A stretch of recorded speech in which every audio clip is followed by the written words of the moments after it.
Tuan-tuan dan puan-puan yang dirahmati Allah Subhanahu wa taala. InsyaAllah kita sambung dalam kitab qiraah fi fiqhil jihad, dan di sini dibahaskan tentang dalil hadis Rasulullah sallallahu alaihi wasallam, bu'ithtu bisayf hatta yu'badallahu wahdah la syarika lah wa ju'ila rizqi tahta dhilli rumhi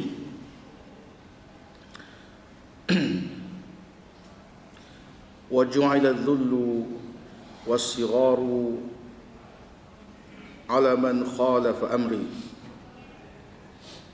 wa man tashabbaha biqaumin fahuwa minhum. Hadis ini diriwayatkan oleh Imam Ahmad dalam Musnad Mukaththirina. Hadis ini biasa dijadikan hujah bagi golongan yang mengatakan bahawa jihad dalam Islam adalah untuk menakluk dan menguasai orang-orang kafir. Hadis ini bermaksud bu'ithtu bisayf, maksudnya aku dibangkitkan dengan pedang. Tuan-tuan biasa dengar hadis Nabi SAW, bu'ithtu liutammima makarimal akhlaq, innama bu'ithtu liutammima makarimal akhlaq. Satu riwayat menyebut salihal akhlaq, aku dibangkitkan hanya untuk menyempurnakan akhlak yang mulia. Yang salih al-akhlaq, akhlak yang baik. Itu tugas diutuskan Nabi Muhammad sallallahu alaihi wasallam. Kemudian ada hadis yang seperti ini, aku dibangkitkan dengan pedang, iaitu pedang ni maknanya peperangan, untuk berperang. Kemudian disebut sehinggalah Allah itu disembah semata-mata, hatta yu'badallahu, sehingga Allah itu disembah semata-mata dan tidak ada syirik baginya. Dijadikan rezekiku di bawah bayang-bayang tombakku, wa ju'ila rizqi tahta dhilli rumhi. Maknanya kita tahu bahawa dalam peperangan Rasulullah SAW boleh mendapat 1/5 daripada harta rampasan perang. Kalau unta yang dirampas tu ada 100, maknanya 20 ekor Nabi punya. Kalau 200 ekor, maknanya 40 ekor Nabi punya. Begitu juga dengan yang lain-lain lah, baju besi, tombak, pedang, apa semualah yang boleh diambil dalam peperangan itu dirampas menjadi milik Rasulullah SAW. Kalau hasil berbentuk hasil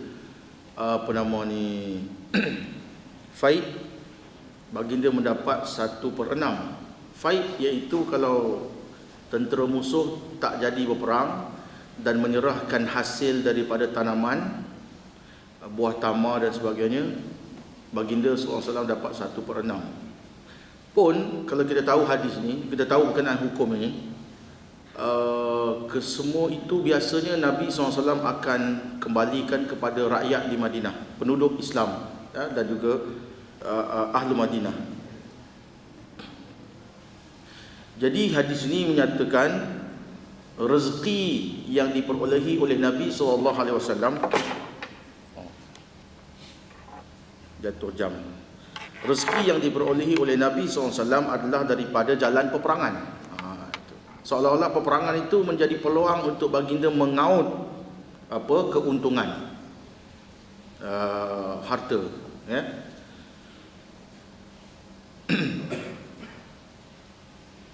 Dan kita tahu bahawa Nabi SAW haram untuk mengambil harta zakat. Nabi tak boleh ambil. Nabi SAW hanya boleh mengagih-agihkan harta zakat, tetapi baginda tak ambil untuk diri sendiri. Sedekah pun Nabi tak ambil. Jadi kalau ada hasil daripada peperangan, yang tu yang baginda ambil ghanimah 1/5. Dijadikan ya rezekiku di bawah bayangan tombakku. Kalau ada peperangan, adalah rezeki aku. Seolah-olah begitu. Kemudian dijadikan kehinaan dan kerendahan ke atas mereka yang mengingkari perintahku. Ya, ju'ila dhillu was-sigharu ala man khalafa amri. Siapa lawan aku, dia akan hina. Maknanya siapa berperang dengan aku, dia kalah, dia akan jadi hina. Dan kaum yang ditakluk ataupun kaum yang dirampas harta benda, jadi hina, jadi hamba kepada Islam.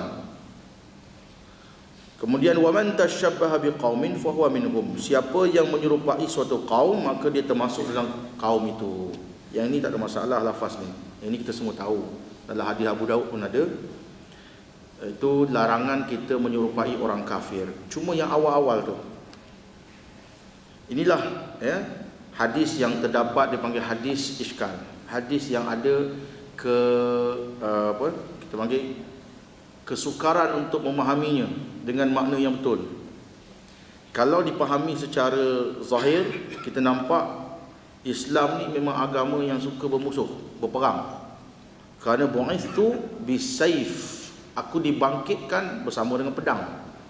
Aku dibangkitkan, dilantik menjadi nabi, menjadi rasul sama-sama dengan pedang, sama-sama dengan untuk berperang.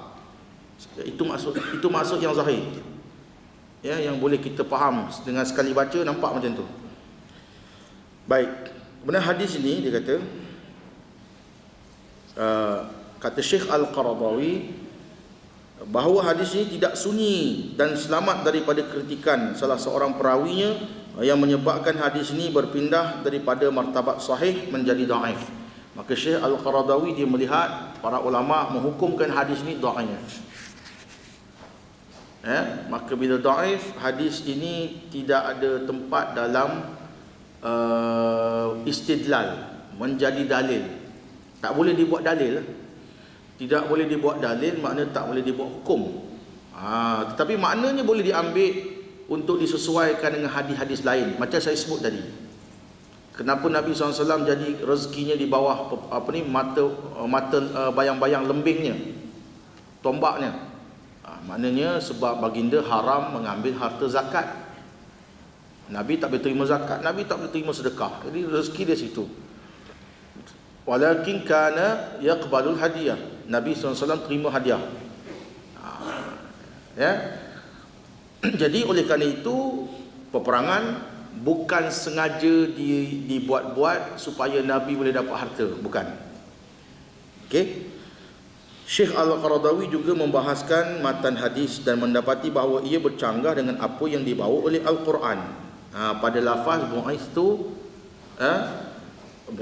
bisayf, kata dia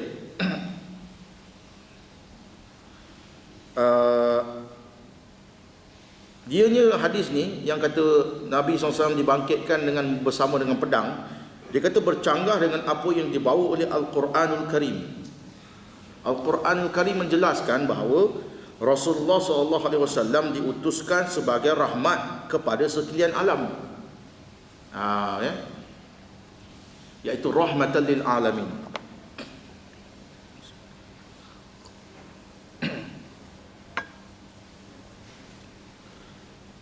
Sebagai rahmat kepada sekalian alam.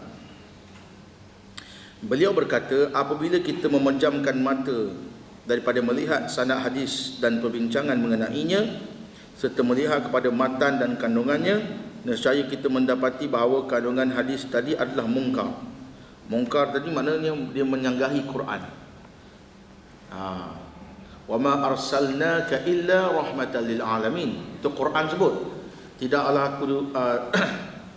Tidaklah kami utuskan engkau wahai Muhammad melainkan sebagai pembawa rahmat kepada sekalian alam. Kemudian yang hadis ni sebut dibangkitkan untuk membawa peperangan. Jadi bercanggah tu. Jadi mana satu yang kita nak pakai, ayat Quran, makna daripada Quran atau makna daripada hadis yang dhaif ini? Ya. Baik. Al-Quran tidak menyatakan dalam satu ayat pun daripada ayat-ayatnya bahawa Nabi Muhammad ialah utusan Allah dan diutuskan oleh Allah dengan membawa pedang.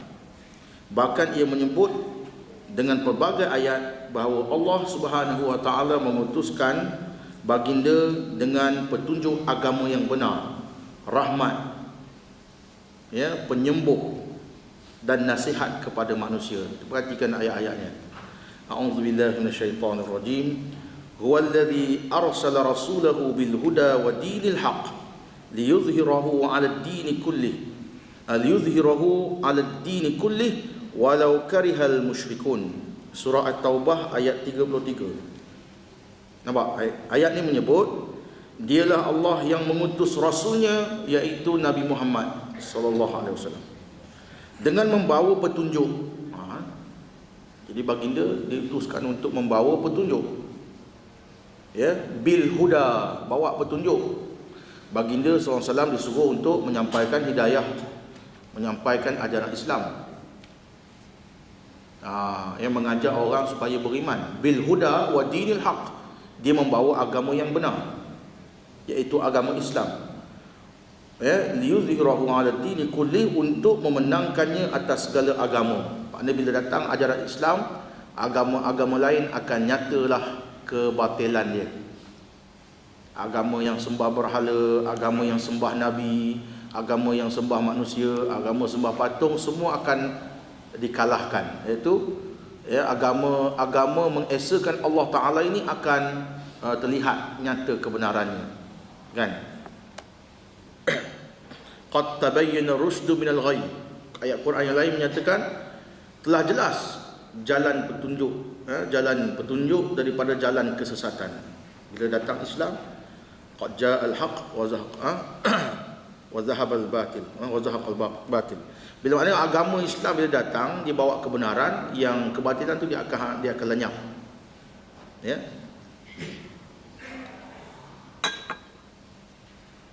Mungkin dipahami di sini maknanya liyuzhirahu 'ala dini kullih. Kalau golongan yang tetap nak kata Islam ni membawa peperangan, dia kata liyuzhirahu dengan maksud Allah Taala akan menangkan agama Islam atas agama-agama lain, maka perlu berlaku peperangan, pertempuran. Dan kita dah sebutkan bahawa dalam Islam ada syarat-syarat berperang. Jangan dipahami bahawa dalam Islam ni tak ada perang. Ada. Memang kita tahu dalam sirah baginda SAW berperang, ya, dijanjikan oleh Waraqah bin Nawfal, ya, bahawa mula-mula baginda menerima wahyu Iqra, ya, Nabi kata, bila dia kata kau akan dihalau oleh kaum kau, Nabi SAW pun kata, adakah kaum aku nak halau aku, ya, la ya'ti rajulun qat bimithli ma ji'ta bihi illa udiya. Tidak ada satu orang pun laki-laki, iaitu nabi atau rasul, yang membawa ajaran seperti engkau, melainkan dia akan dimusuhi. Itu sungguh. Begitu juga agama kalimah la ilaha illallah ini, iaitu haribul arab wal a'jam. Kalimah la ilaha illallah ini akan terpaksa berperang dengan kaum Arab dan kaum A'jam, orang yang bukan Arab. Kita akui benda tu, tetapi bukan matlamat Islam itu datang dengan peperangan. Peperangan adalah solution yang terakhir sekali. Sebab itu Nabi SAW akan mulakan dengan perdamaian. Dakwah di Mekah juga mula dengan damai, sehingga baginda dan para sahabat diusir keluar, berhijrah ke Madinah. Sampai dekat Madinah pun baginda tidak berperang dengan orang kafir, tetapi membuat perjanjian. Begitu. Maknanya Islam tu dia akan cari jalan di mana dalam aspek politiknya, apa benda pun, hubungan antara kaum, dia akan cari damai. Sehinggalah berlakunya pengkhianatan dan tidak dapat dielakkan pertempuran. Apabila orang Islam sendiri terancam, baru diizinkan berperang. Uzina lil ladzina yuqataluna bi annahum zulimu, ya, baru diizinkan peperangan. Jadi kita ambil pada ayat ni bahawa baginda SAW itu diutuskan dengan membawa petunjuk dan agama yang benar, ya, supaya dimenangkan ke atas agama-agama yang lain, liyudhhirahu, zahir, dizahirkan. Zahir di sini boleh makna menang, zahir juga boleh makna jelas, nyata, bahawa agama ini mengatasi kebatilan agama-agama lain. Akan nampak akidah Islam ni akidah yang benar, mengesakan satu Tuhan, mentauhidkan Allah, dan akan jelas nyata agama-agama lain yang sesat, menyembah berhala dan sebagainya. Baik. Walau karihal musyrikun, walaupun dibenci oleh orang-orang musyrik. Lafaz ayat ini juga berulang dalam surah As-Saff, di mana Allah Ta'ala menyatakan, huwallazi arsala rasulahu bil huda wa dinil haq liyudhhirahu 'ala ad-din kullih wa kafa billahi syahida. Sama, dialah Allah yang mengutuskan rasulnya, iaitu Nabi Muhammad sallallahu alaihi wasallam, dengan membawa petunjuk dan agama yang benar, ya, untuk memenangkannya ke atas agama yang lain. Cukuplah Allah menjadi saksi tentang kebenaran yang dibawa oleh rasulnya itu. Ini ayat-ayat Quran yang menyatakan tentang kenapa baginda SAW diutuskan. Kesemua ayat tadi termasuk dalam ayat Madaniyah, ayat yang diturunkan selepas hijrah. Ya, ayat ini turun di Madinah. Manakala surah Makkiyah, surah yang diturunkan sebelum hijrah, kita bacakan pula firman Allah Ta'ala dalam surah Al-Anbiya. Qala Allah Ta'ala, wa ma arsalnaka illa rahmatan lil alamin. Ini ayat yang saya baca tadi, surah Al-Anbiya ayat 107. Tidaklah kami mengutuskan engkau wahai Muhammad melainkan sebagai rahmat bagi sekalian alam. So ayat ni jelas, soreh, jelas, diutuskan baginda itu membawa rahmat. Kemudian lihat pada surah Yunus, ya ayuhan nas qad ja'atkum mau'izatun min rabbikum wa shifaa'un lima fis sudur wa hudan wa rahmatul lil mu'minin. Ya, ayat 57 surah Yunus. Ayat ni adalah ayat yang diturunkan di Mekah. Kalau kita kata peperangan disyariatkan di Madinah pada tahun kedua. Kalau peperangan disyariatkan selepas hijrah di Madinah. Ayat-ayat sebelum daripada hijrah pun membicarakan tentang peranan baginda sallallahu alaihi wasallam. Ya. Wahai umat manusia, ya ayuhan nas, sesungguhnya telah datang kepada kamu mau'izah, telah datang kepada kamu peringatan daripada Tuhan kamu. Nabi Muhammad SAW disebut dalam ayat ini sebagai mau'izatum mir rabbikum. Dia adalah pembawa peringatan dari Tuhan kamu. Jadi di mana yang menyebutkan Nabi SAW itu adalah pembawa peperangan daripada Tuhan kamu? Adakah Allah Ta'ala mengutuskan baginda SAW supaya berperang semata-mata? Kita faham, semata-mata. Mula-mula diutuskan untuk berperang. Kalau orang tak nak perang, cari gaduh, perang juga. Adakah itu tujuan diutuskan Nabi Muhammad SAW? Disebut mau'izatum min rabbikum. Dia adalah pembawa mau'izah, maknanya peringatan atau nasihat. Mau'izah dengan makna nasihat atau peringatan yang baik, nasihat daripada Tuhan kamu. Wa shifaa'ul lima fis sudur. Dia adalah syifa, penawar bagi hati-hati yang berpenyakit. Hati-hati yang berpenyakit, iaitu hati-hati yang kufur kepada Allah Subhanahu wa Ta'ala. Ya, hati yang gelap gelita, hati yang tak beriman. Baginda datang, Allah Ta'ala nyatakan bagi Nabi Muhammad itu sebagai syifa. Ya. Wa hudan wa rahmah. Dia juga adalah pemberi petunjuk dan membawa rahmat bagi orang-orang beriman. Wa rahmatul lil mu'minin. Jadi ayat-ayat ini secara jelasnya kita kena ingat Ayat-ayat Quran diriwayatkan secara mutawatir. Mutawatir. Maknanya kita tak boleh tolak ayat Quran. Menolak ayat Quran ni hukumnya kafir. Ayat itu tidak ada ayat Quran melainkan setiap ayat diriwayatkan lebih 70 orang sahabat. Menidakkan satu ayat artinya kita menolak periwayatan Quran yang terjaga, terpelihara. Hadis yang kita baca tadi, bu'ithtu bisayf, di situ ada perbahasan dalam ilmu hadis. Aku dibangkitkan dengan membawa pedang, membawa peperangan. Di situ dia ada perbahasan riwayatnya, perawinya, sanad dia panjanglah. Jadi ringkasnya Syekh Al-Qaradawi merujuk hadis ini dihukumkan oleh para ulama muhaddisin hukumnya dhaif. Hadis dhaif, boleh tak kita nak lawan dengan ayat-ayat Quran? Jawapannya tidak.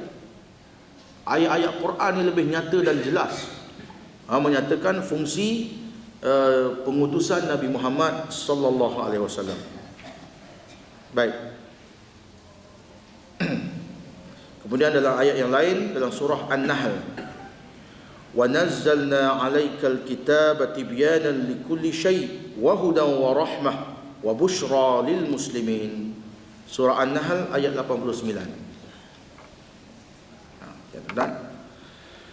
Dan kami turunkan ke atasmu wahai Muhammad kitab, iaitu Al-Quran. Al-Kitab itu Al-Quran. Kami turunkan kepada engkau wahai Muhammad Al-Quran. Lagi senang, Al-Quran yang menjelaskan segala perkara. Tibyana likulli syai'.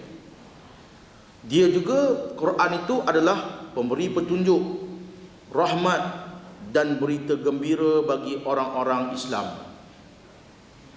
Berita gembira bagi orang-orang Islam.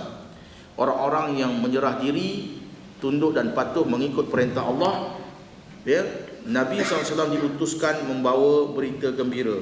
Sebab itu antara fungsi baginda dalam Quran menyatakan basyiran wa nadhira.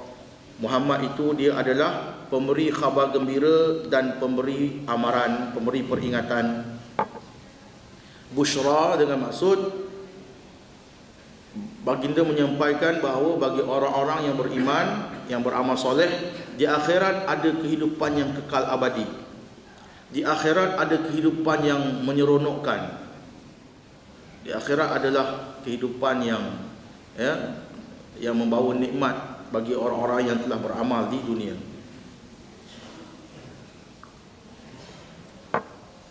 Jadi itulah diutuskan Nabi SAW. Baik, kemudian pada ayat lain dalam surah Al-Isra,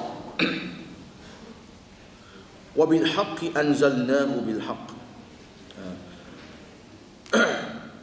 Dia kata nazalu wa ma arsalnaka illa mubasyiran wa nadhira.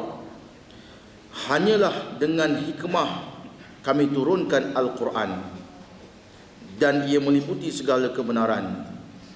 Tidaklah kami mengutuskan engkau wahai Muhammad melainkan sebagai pembawa berita gembira bagi orang beriman dan pemberi amaran kepada orang yang engkar. Surah Al-Isra ayat 105.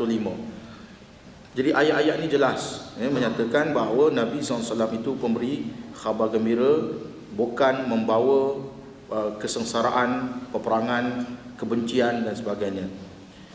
Baik, pada ayat yang lain Allah Ta'ala menyatakan inna arsalnaka bil haqq basyiran wa nadhira wa la tus'alu an ashabil jahim. Surah Al-Baqarah ayat 119. Sesungguhnya kami telah mengutuskan engkau wahai Muhammad dengan membawa kebenaran serta menjadi pembawa khabar gembira bagi orang beriman dan pembawa amaran bagi orang yang engkar. Dan setelah engkau sampaikan semua itu, setelah engkau sampaikan isi kandungan Quran, engkau tidak akan diminta bertanggungjawab tentang ahli neraka. Itulah fungsi Nabi SAW, menyampaikan risalah Allah. Siapa yang mahu beriman, dia beriman, dan siapa yang tidak mahu beriman, siapa yang kufur, baginda tidak bertanggungjawab. Sebab tu baginda tidak dibebankan dengan tanggungjawab memastikan semua orang kena beriman, semua orang kena ikut Islam. Tidak. Ya. Innama anta muzakkir lasta alaihim bimusaitir. Engkau wahai Muhammad hanya beri peringatan, sampaikan agama, ya. Dan engkau tidak tidak bertanggungjawab, ya, ataupun engkau tidak disuruh paksa orang lain supaya menerima kebenaran.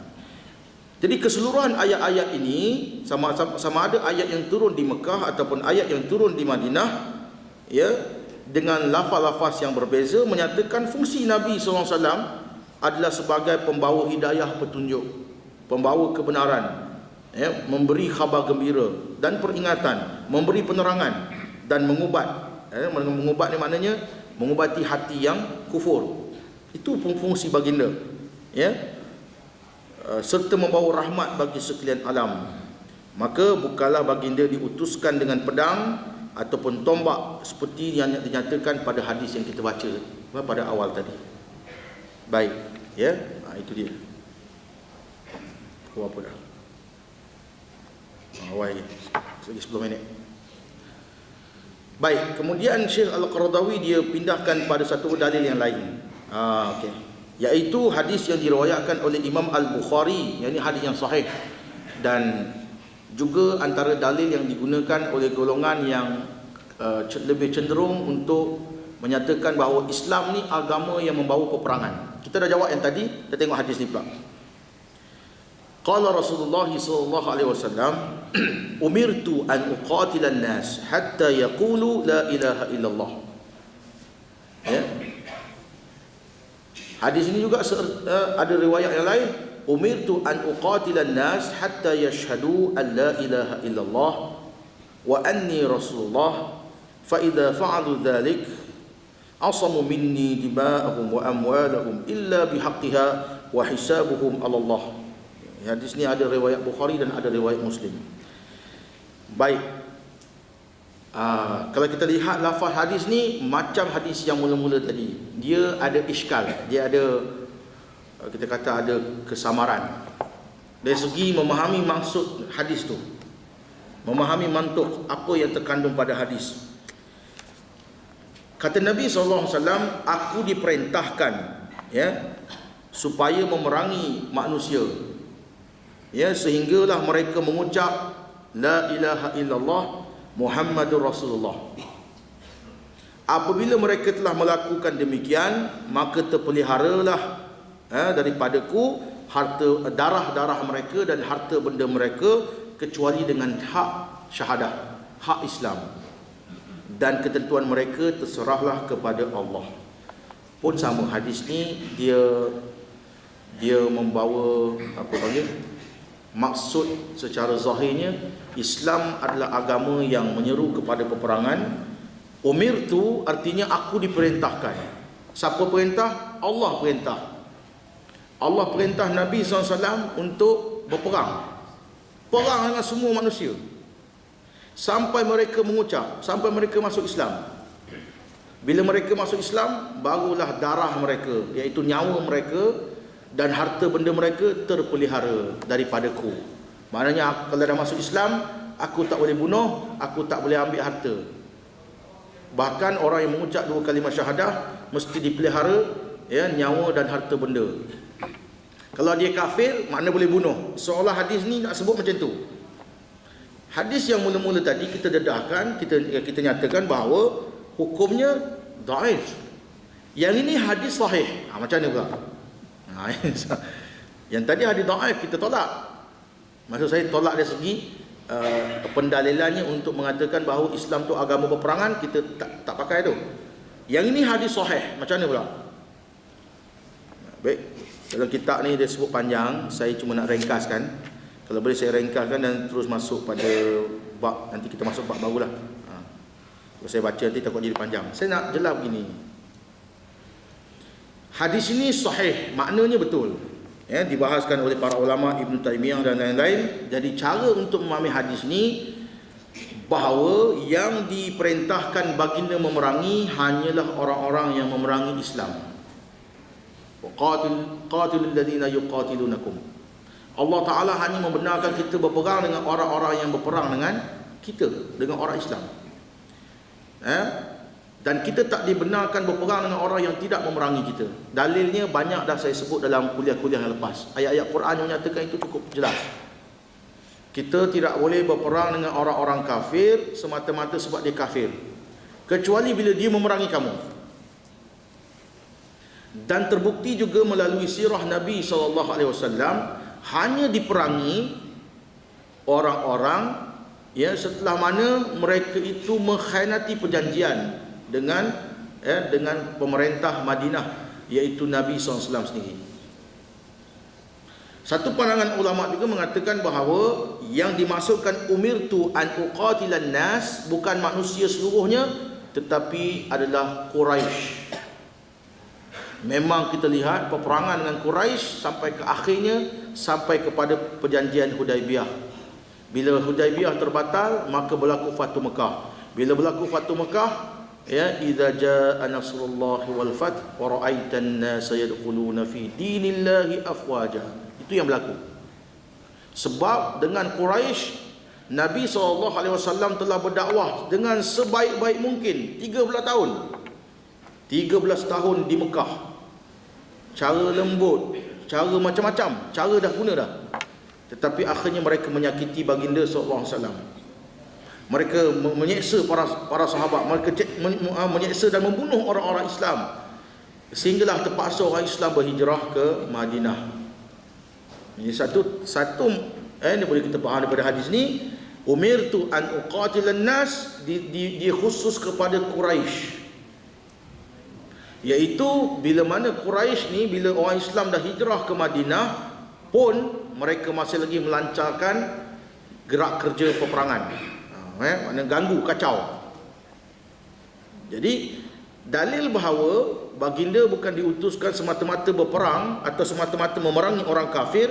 Semasa di Madinah, sampai di Madinah, adakah baginda terus bunuh orang Yahudi? Adakah baginda terus membunuh Bani Ghatafan, Bani kabilah-kabilah musyrikin yang ada dekat sekitar Madinah? Jawapannya tidak. Maka itu kata sebagai ulama, yang dimaksudkan umirtu an uqatilan nas di sini maknanya Quraisy. Sebab kalau atas dasar sebab musyrik, sebab kafir, ramai lagi kafir dekat Madinah tu. Kenapa Nabi tak bunuh? Kenapa Nabi tak perangi semua yang ada di keliling Madinah? Sebaliknya menumpukan musuh Quraisy. Jadi ini makna umirtu an uqatilan nas, dengan makna aku diperintahkan memerangi Quraisy sehinggalah mereka mengucap la ilaha illallah. Dan itu yang berlaku pada ayat yang saya sebut tadi, idza jaa nasrullahi wal fath. Kerana bila datang pertolongan Allah dan kemenangan, bahawa engkau wahai Muhammad akan dapat melihat orang-orang kafir ni akan masuk ke dalam Islam beramai-ramai. Bila dah masuk Islam, baginda tidak lagi ganggu. Bahkan sebelum masuk Islam pun Nabi tak bunuh orang-orang yang ada di Mekah, asalkan mereka duduk dalam rumah masing-masing. Keluar bawa senjata kena, tapi duduk dalam rumah maknanya kamu damai. Jadi Islam sebenarnya telah membawa undang-undang peperangan lebih awal daripada apa yang dipersetujui di Geneva. Dalam Islam, duduk dalam rumah, tak keluar, tak bawa senjata, tak nyatakan pemusuhan, duduk dalam rumah. Siapa yang ada kat rumah Abu Sufyan, selamat. Siapa yang ada dalam Masjidil Haram, selamat. Dan terbukti juga dalam apa yang diamalkan oleh para khulafa ar-rasyidin, siapa yang duduk dalam rumah ibadat pun tidak diganggu. Itu peperangan dalam Islam. Kalau semata-mata kafir dibunuh, tentulah rumah ibadat paling ramai orang kafir. Pergi kuil, pergi gereja, dalam tu ada orang kafir, bunuh. Tetapi Islam tidak membenarkan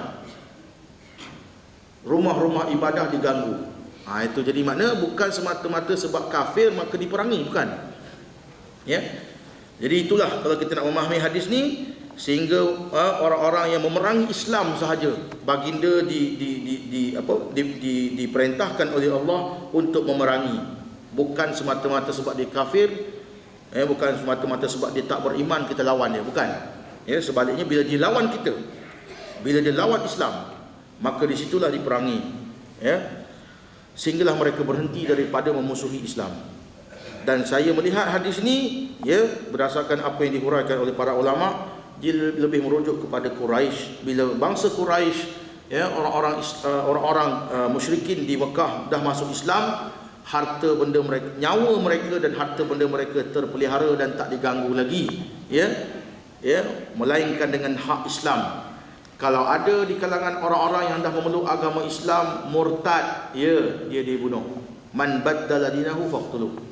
Mana-mana orang Islam yang membunuh nyawa orang lain, mengambil nyawa orang lain, ya betul, annan nafsa bin nafs, hukuman qisas, nyawa balas nyawa. Sekiranya, ya, mana-mana orang Islam yang telah berkahwin, ya, lalu dia berzina, ya, Nabi SAW menyatakan boleh dibunuh. Az-zani az-thayyibuz zani, orang yang dah kahwin lalu berzina, maka hukumannya rejam sampai mati. Yang itu boleh dibunuh, ya. Bila dah masuk Islam, syarat-syarat, ya, illa bihaqqiha, bila mana dia langgar perkara-perkara yang saya nyatakan tadi, murtad, ya, bunuh orang, ataupun dah kahwin, berzina, barulah dibunuh. Sebaliknya, mereka yang tidak memusuhi Islam ataupun masuk Islam dan beramal dengan Islam dengan baik, nyawa mereka tidak diganggu, harta benda mereka juga tidak diceroboh. Wa hisabuhum 'ala Allah, apa yang ada dalam hati mereka itu terserahlah kepada Allah Subhanahu wa taala. Saya kira cukup dengan perbahasan ini menyatakan bahawa Islam bukan agama yang menganjurkan peperangan. Sebaliknya, Islam adalah agama yang membawa perdamaian. InsyaAllah pada kuliah akan datang kita terus pergi pada bab yang keempat, yang saya tak ambil, yang perbahasan kecil-kecil itu saya tak ambil, kerana saya berhasrat untuk menghabiskan kitab ni sehingga bulan Disember, insyaAllah. Saya minta doa tuan-tuan, insyaAllah selepas Disember saya akan sambung pelajaran, ya, di peringkat master di Jordan, insyaAllah, ya. Jadi sebelum saya pergi, saya hasrat saya nak habiskan tajuk ni, sebagaimana kitab Al-Iman, ya. Saya ingin kitab Al-Iman dulu kita baca sampai habis. Saya kalau kitab tak habis ni tak penuh, ya. InsyaAllah kita masuk pada bab yang keempat, jihad, peperangan dalam perspektif Islam. Okey, untuk hari ini tuan-tuan, pada siapa yang berhajat, ya, boleh membantu seorang pelajar daripada Mesir, ya, yang sedang belajar di Mesir, iaitu Ustaz Jamaluddin Murad, ya, yang sekarang berada di Tonto. Beliau memerlukan sedikit bantuan. Bagi siapa yang berkemampuan boleh membuat sumbangan infak di belakang sana macam biasa, ya. InsyaAllah semoga sumbangan tuan-tuan itu mendapat keberkatan dari Allah Subhanahu taala. Saya berhenti setakat ini dulu. Subhanakallahumma wa bihamdika asyhadu an la ilaha illa anta astaghfiruka wa atubu ilaik. Bismillahirrahmanirrahim. Alhamdulillahirabbil alamin, hamdan yuwafi ni'amahu wa yukafi'u mazidah. Ya Rabbana lakal hamd kama yanbaghi li jalali wajhikal karim wa 'azimi sultanik. Allahumma inna nas'aluka 'ilman nafi'a wa rizqan tayyiba wa 'amalan mutaqabbala. Allahumma faqihna fid din wa 'allimna at-ta'wil. Rabbana atina fid dunya hasanah wa fil akhirati hasanatan wa qina 'adzaban nar. Sallallahu ala nabiyyina Muhammad wa ala alihi wa sahbihi ajma'in. Walhamdulillahi rabbil alamin. Taqabbalallahu minna wa minkum. Assalamualaikum warahmatullahi wabarakatuh.